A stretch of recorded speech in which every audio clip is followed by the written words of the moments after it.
across the globe should be number one. Thank you very much. Sir NTR గారు మీకు చిన్నప్పుడు ఒక మాట చెప్తూ ఉంటారంట, అంటే ప్రజల కోసం ఎలా పోరాడాలి అని. ఇప్పుడు అన్న ఎన్టీఆర్ గారు నాకు చిన్నప్పుడు గుర్తుంది ఒకటే, ఆయన చూస్తే భయం కలిగేది. ఎందుకంటే ఆయన ఒక పెద్ద పర్సనాలిటీ. మనవాడైనా ఆప్యాయంగా పిలిచిన ఇంట్లో మాకు చెప్పి పంపించారు, ఎవరి దగ్గర పెట్టుకో, పిచ్చి పనులు చేయొద్దని. కొంచెం అల్లరి ఎక్కువ నేను చిన్నప్పుడు. సో ఆయన చూసినప్పుడు ఎప్పుడు భయపడుతూ ఉండేవాళ్ళు. కానీ మనవడు కానీ మనవరాలు కానివ్వండి అందరూ దగ్గర తీసుకునేవారు, ప్రేమగా చూసేవారు. అప్పుడు మేము అందరం చిన్న వయసు కలిగిన వాళ్ళం. కానీ మీరు చూస్తే ఆయన మాకు చెప్పాల్సిన అవసరం లేదు. ఆయన ఏ ఆశయాలతో అయితే పార్టీని స్థాపించి ఏ ఆశయాలతో అయితే పార్టీని నడిపించారో మాకు ఇప్పుడు కూడా తెలుసు. ఇటు తెలంగాణ కానివ్వండి, అటు ఆంధ్రాలో కానివ్వండి సీనియర్ నాయకులు ఉన్నారు. వాళ్ళందరూ మాకు గుర్తు చేస్తూ ఉంటారు. మేము ఇప్పుడు దారి తప్పితే మాకు 2 ముట్టకాయలు వేసి మళ్ళీ దారిలో పెడతారు మమ్మల్ని. సో మాకు ఆ కమిట్మెంట్ ఉంది. ఏ ఆశయాలతో అయితే పార్టీని స్థాపించారో అదే ఆశయాలతో పార్టీని మేము ముందరు తీసుకెళ్తాం. అమరావతి మధ్యలో ఆగిపోవడం జరిగింది, మళ్ళీ మొదలు పెట్టి ఈ సంవత్సరం ఎలా ఉండబోతుంది సార్? అమరావతి పరిస్థితి ఏంటి?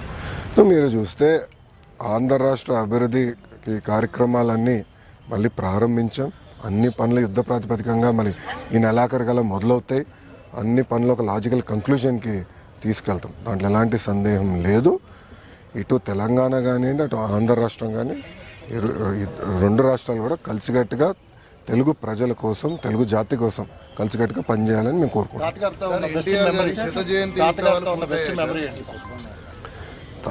అన్నగారితో ఉన్న నాకు బెస్ట్ మెమరీ అంటే ఒకసారి మేమందరం హ్యాబిట్స్లో ఆయన ఉన్నప్పుడు మమ్మల్ని బయటికి తీసుకెళ్ళండి అని ఆయన కోరారు. మేమందరం కోరాం. మనవరాలు మేము ఒక 10 మంది ఉంటే మేమందరం గొడవ పెట్టి మీరు మమ్మల్ని బయటికి తీసుకెళ్ళండి. అప్పుడు ఆయన ముఖ్యమంత్రి.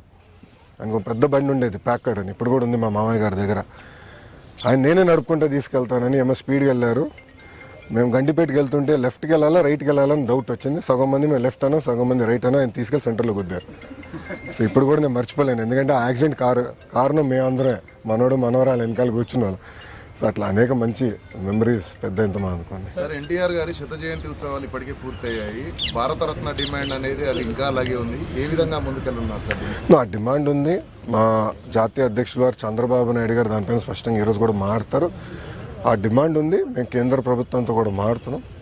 తప్పనిసరిగా అన్న ఎన్టీఆర్కి భారతరత్న ఇస్తారని మేము ఆశిస్తున్నాం. మీరు చూస్తే ఈరోజు తెలుగుదేశం పార్టీ ఎన్డీఏలో చేరిక అన్కండిషనల్. ఎన్నికల ముందలు చేరాం.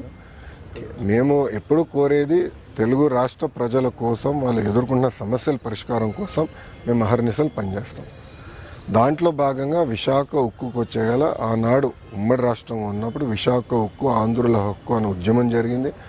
అందరం అంటే ఇటు తెలంగాణ కానీ అటు ఆంధ్ర రాష్ట్ర ప్రజలు కానీ కలిసికట్టుగా పోరాడి ఉక్కు ఫ్యాక్టరీ సాధించారు.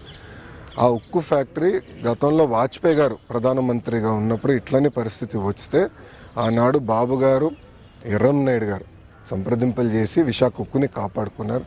అదేవిధంగా ఇప్పుడు మళ్ళీ చంద్రబాబు నాయుడు గారు, కేంద్రంలో ఉన్న నరేంద్ర మోడీ గారి నాయకత్వంతో మన నిర్మలా సీతారామన్ గారు, కుమారస్వామి గారు కలిసికట్టుగా కూర్చుని విశాఖ ఉక్కుని కాపాడుకోవాలంటే వాళ్ళు అదనంగా నిధులు ఇస్తున్నారు. రాష్ట్ర ప్రభుత్వం కూడా అంటే పవర్, వాటర్ సబ్సిడీ ఇచ్చి ఉక్కు ఫ్యాక్టరీ, ఎందుకంటే అది స్ట్రాటజిక్ అసెట్, భారతదేశానికే కాపాడుకోవాలి, ప్రైవేటీకరణ జరగకుండా చేయాలి అనే లక్ష్యంతో మేము మాట్లాడుకుని సంప్రదింపులు చేసాం.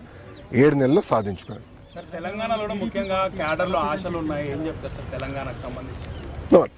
తెలంగాణకు వచ్చేగల పార్టీలో